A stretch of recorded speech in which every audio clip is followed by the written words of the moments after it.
guys, andito na tayo. Cabañas en La Playa. Let's go!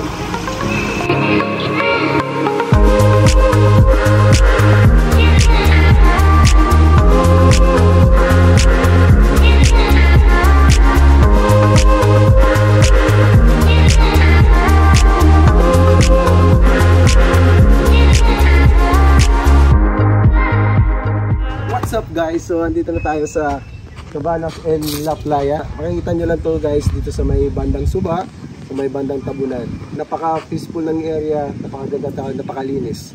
Pero tayong iba-ibang villa dito, Casaogoy, Casalucas, Casadalin, at iba pa.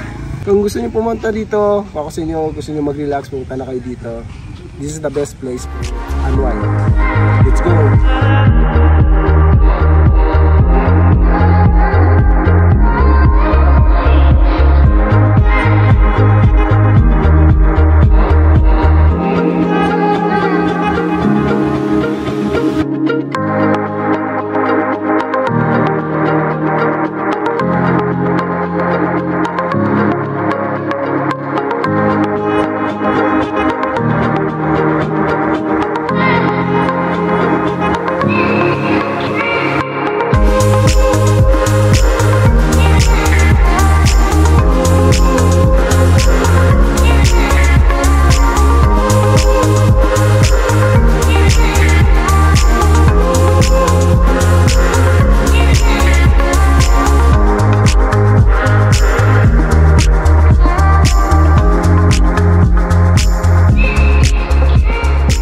Sa mga maganda dito ay meron silang bamboo house, napakaganda at saka sobrang maano yung simoy ng hangin dito.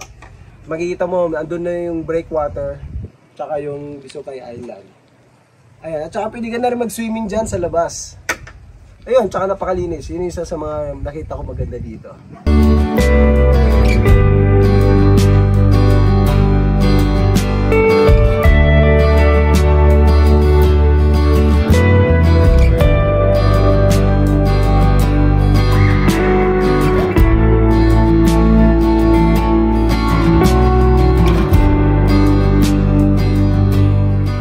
Mapapansin nyo guys dito, meron silang 6 na small cottages gaya nito. Ayan, tsaka may mga maganda dito, napaka-unique kasi meron silang mga iba't ibang pangalan, Iyang, Teling, mga ganun, siguro base dun sa mga kamag-anak nila. Meron silang mga villa, ayun, 4 na villa. Meron silang common na palikuran, and meron silang function hall na siguro makakapag-accommodate din ng mga 25 to 30 packs. Ayan.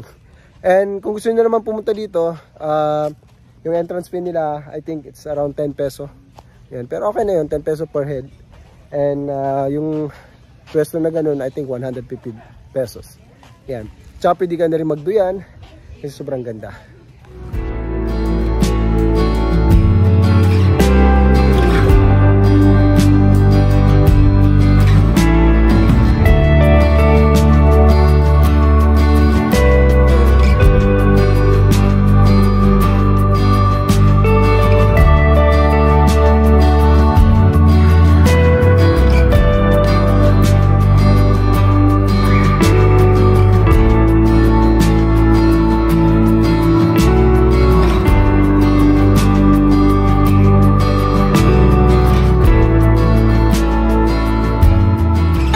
Kami mag-vlog dito, sobrang ganda ng place. Kung gusto nyo pumunta dito, punta lang kayo. Yung kwarto, sobrang ganda. And yun, maraming salamat guys, and sana wag nyo yung kalimutan i-subscribe yung channel ko, and yan, i-follow yung Facebook page ko. Boss Mart, peace!